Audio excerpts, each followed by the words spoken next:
Welcome on in, golf fans. It's your boy Gsluke here with our DFS and betting preview for this week's Mexico Open. Gonna get you guys ready for all of your exposure. But first off, a look at my modeling and key stats for the week that I'm using to identify some of my top plays, give you guys an idea of what to look for out there in your research, and then afterwards gonna go through my top bets, some of my top DFS plays as well with my core and values, as well as my entire outright betting card for this event. Last week we were able to go out there and hit Ludwig Aubert. That 25-1 ticket definitely cashed out nicely, and in DFS, our core of Scotty and Aubert up top ended up carrying us to quite a few lineups cashing over there as well. So we had profit on that side, profit from our outright betting card. Let's keep that momentum going and go out there and find some more value this week. So without further ado, let's go ahead and hop on in with first off a look at my modeling and what I'm looking for out there in my player pool.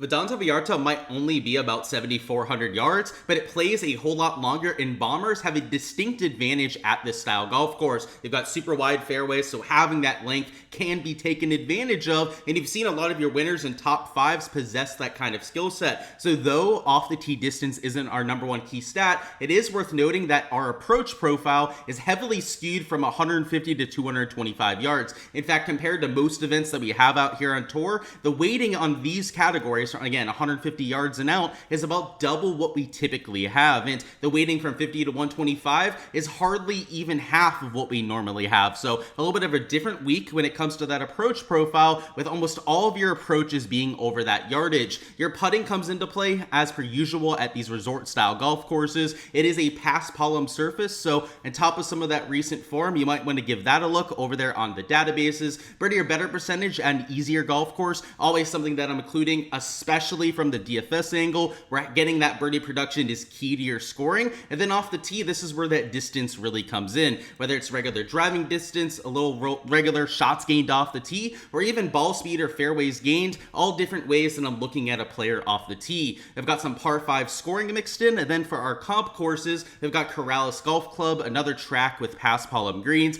Black Desert Resort, the home of the Black Desert Championship this fall, another resort style wide open course with massive fairways, and then also El Cardinal Golf Course, home of the Worldwide Technologies Championship, which has pass-palm greens, but the same kind of setup as well, like you had there at Black Desert Championship. It's a wide open desert style course with really wide fairways, which is all in common with what we have for Vidanta Vallarta. So in general, looking for some of those longer players, and if they can check those proximity buckets, some of these pass-palm putting stats that I mentioned, all the better out there in our player pool. Now let's turn that modeling into potentially another outright bet. So first off, we're going to have Harry Hall here at 33-1, a DFS core play that I'm using in some lineups that I think is going to be a little bit overlooked in this range. The last few weeks have not been as favorable for Harry. If we go over here to the recent form tab, you'll see what I'm talking about, where he's gone missed cut and then T58 at what was the Pebble Beach Pro-Am, a no-cut event that was really a subpar performance across the board. So you take a look at the last 12 measured rounds and you might be a little bit sketched out by what you see, but if you zoom out a little bit, it gets a lot more favorable. So those last 12 measured rounds, like I said, the off the tee and approach really fell off, but over the last 24 measured rounds, he gets a lot closer to a neutral in those categories, which tells us that over the 12 rounds before those, obviously was into the positive around both categories, and the short game remains stout no matter what sample size we look at. And when he was going out there and finding some success, it was at the easier fall series sort of golf courses. This week, we've got those wide fairways, which plays into his skill set off the tee, as he's one of the longest players that we have in this field, but sometimes can spray it a little bit when it comes to the driver. What I like about Harry Hall is that the putting on pass-palm has also been into the positive for his career, and while it's going to be hard to match up to the over shots gained that he's done recently, it is one of the surfaces that he's putted well on for his career. So they're at $9,300. I don't think you're going to be getting over 15% ownership in DFS, which could make him a little bit of a pivot to some of the other guys around him. I think that Michael Kimchak could come in with some of the form that he's had. Patrick Rogers with his near win, I think is going to get some attention at this course, especially because he also has that elite tier course history. And if we go over here to the Harry Hall, you'll see that it's not as elite as, let's say, like a P. Rogers, who has those 3 top 10 finishes, but the T33, maybe not the best, not what you're hoping for from a $9,300 golfer, but his first year on the PGA Tour did have a top 10 finish at this golf course, and that was when he wasn't even near the sort of player that he is for today. So this is a bounce back spot out there at a Harry Hall, a buy low spot when it comes to that form, but because of that, we are getting that better outright number out there at 33 to 1, and I think in DFS could be a little bit of a diamond in the rough when it comes to that ownership as well. Of course, guys, to find all of these projections, all my modeling that you guys can see on the sheet, make sure to check out my Patreon page down in the description of this video. On there, the sheets are completely uncensored, so if you're a member of that Patreon page, you're going to see my entire player pool, every single player modeled out there, and that's not just like the 6 guys that we talk up on these videos, but all 132 that are out there in the field this week. So make sure to check it out if you guys haven't already for all the outright plays that I add on top of this by the end of the week. But next up, our next core play is going to be Nicolai Hojgaard Moller, who is coming over from the DP World Tour, did have that one start over there at the Farmers, ended up being a pretty good week for him, pretty good debut out here on the PGA Tour, but what I like is the elite tier driving distance. He's one of the best off the tee players that we have in this field, and if you take a look at the last 12 measured rounds, you'll see it in the stats, gaining about 3/4 of a stroke per round, also a really good putter, gaining over a stroke per round there. If we go back to the last 24 measured rounds, zoom out a little bit, he's still gaining over 0.6 strokes per round off the tee and nearly a stroke per round with the putter. So very consistently overseas, was gaining in those two categories, and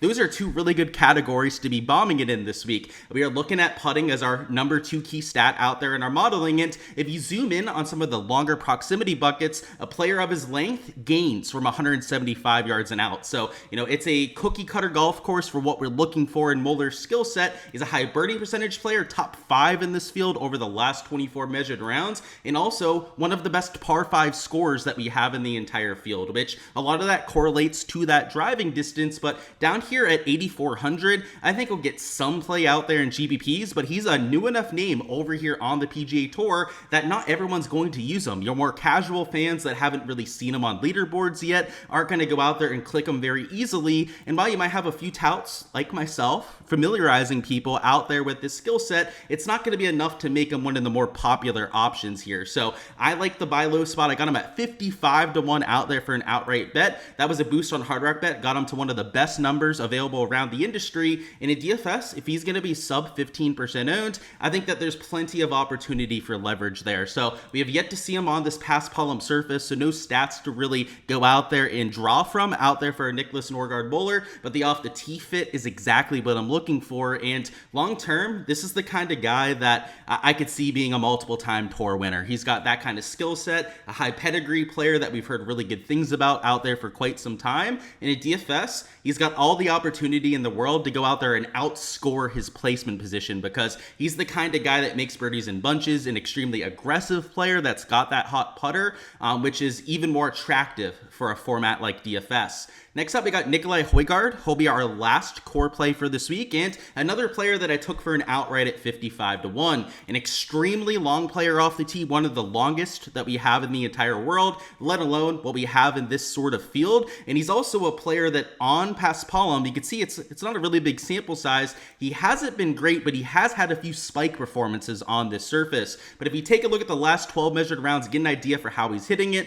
He's gaining in the 2 ball striking categories like we'd hope for, and then making quite a few putts. And what I'll say about Hojgaard is that over there on the DP World Tour, when he was playing in the desert swing over there in Dubai, they have these Paspalum sort of greens, and he was gaining on those sort of greens. So I think that gives us a little bit of optimism heading forward. And you can see over the last 24 measured rounds, if we zoom out a little bit, the ball striking holds still positive in both of those categories, and the putter has been a bright spot over the last 24 measured rounds. So I like the way things are moving out there for Hojgaard.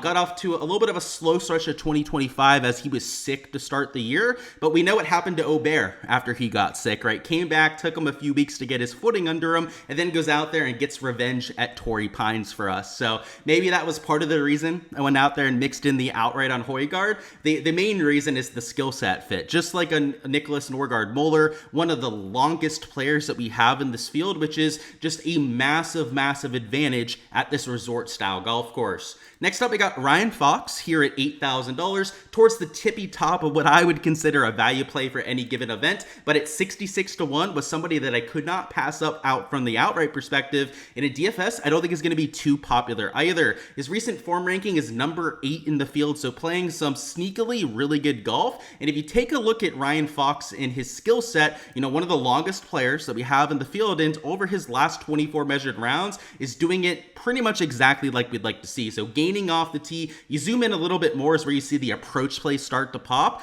Surprisingly, losing off the tee lately, which is just not going to happen very often for Fox. Again, maybe the longest player that we have on this portion of the board. Heck, even longer than Nicolai Hojgaard when it comes to his off the tee distance. So the fact that he's been throwing darts lately out there on approach, he's one of the longest guys that we have in the field. And then if you take a look at the stats on past Pullum, still not the great. Again, a lot of small sample size guys out there like Hojgaard and Ryan Fox, but over on the DP World Tour during some of those desert events in the Dubai over there in the Middle East, he's found some success, and it's the same kind of surface that we have at this event. So 66-1, he's the kind of long shot outright that I'm willing to go out there and mix in. And here, down here in this 8K range, I can't see him being mega chalk this week. There are enough guys around him that are going to be getting some attention that I would expect him to be about average, if not slightly below average when it comes to that ownership. So give me a hot form, give me a player that's got that power off the tee, and I'll take a shot on him out there from the outright and DFS perspective. Next up, we got Michael Thorbjornsen, another outright out there at 66-1. And what I like is the distance off the tee. And I know it's becoming a little bit repetitive at this point, but it really is that style golf course. That combined with the middle to long irons really being important here is why we'd be on these sort of players. And it's not just that aspect that gets me onto Thor. He's a high birdie percentage player. In fact, top 10 in birdie or better percentage, despite not having the best form recently, which tells us that he's been outscoring his placement position in pretty much every single start. And on top of that, he's a really good par 5 scorer. So, you can take advantage of a lot of those advanced analytics that we were looking at, like par 5 scoring, birdie or better percentage. That's where he really gets that kind of boost. And in general is the exact kind of archetype that we're looking for in players this week. So this is the buy low spot, right? He's had some sketchy form over his last few starts, missed cut, right? Just hardly making the cut out there in a few circumstances, which is going to keep the ownership lower. If he was coming in with any sort of form this week, right? Any bomber, young, high birdie percentage player like Thor would be getting like 10 to 15% ownership. And because of that sketchy form, because he hasn't had his fastball the last few times out, he might be closer to that 5 to 7% range, which is a whole lot more reasonable than double digit ownership. So, it's a buy low spot for guys like a Harry Hall. Same thing with Michael Thorbjornsen. You're not always going to find guys that are in form, like a Moller or a Fox, that are obvious plays to get to. And, those players, for example, right, they're going to be a little bit higher owned than some of their counterparts. So, there's always pros and cons to getting players with some better form.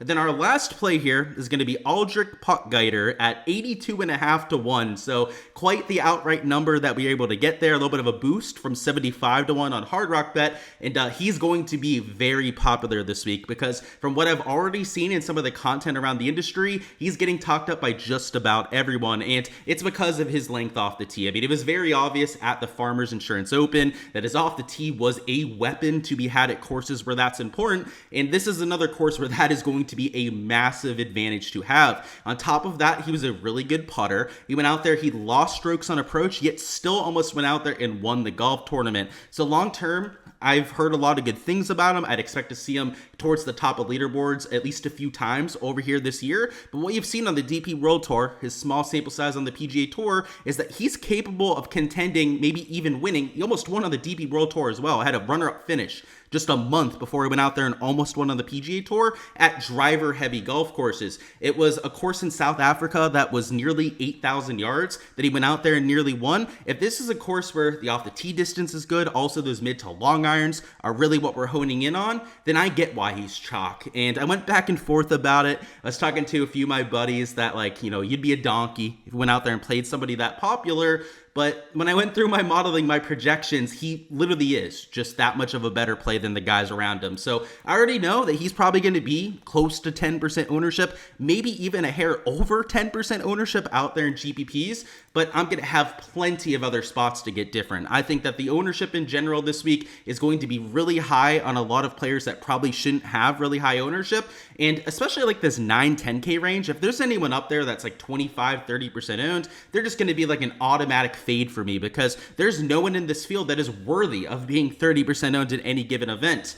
The chalk on a guy like Potgieter, if he's quote unquote chalk compared to the guys around him, he's not going to be 25% owned, right? Like some of those slapdicks up there towards the top end of the board, you're talking about closer to like 10 to maybe 12% ownership on a piece of chalk down towards here. So I'm not as worried about it on a guy like Potgieter, but just know if you're using them, you're going to have to get that differentiation at a different spot in your lineup. But the 82.5 to 1 number was by far the best number that's available in the industry. So make sure to go out there and lock in some of those lines now, because I'd expect those to move in our favor at some point. Alrighty guys, so that is all I've got for the DFS and betting preview this week. Go ahead, smash that like button if you guys haven't already, and also subscribe to the channel so you don't miss any of the content to come. That'll of course include our Wednesday live stream at 7 p.m. Eastern time, going through all your questions down there in live chat, a weather report, some of the chalk ownership out there before lock as well as all the showdown and prop content throughout the weekend. I'm looking forward to it. I know it's not a signature field. It's not one of those, real iconic courses like what we have with Torrey Pines, but we've got some prop bets to go out there and cash out on, some outright cards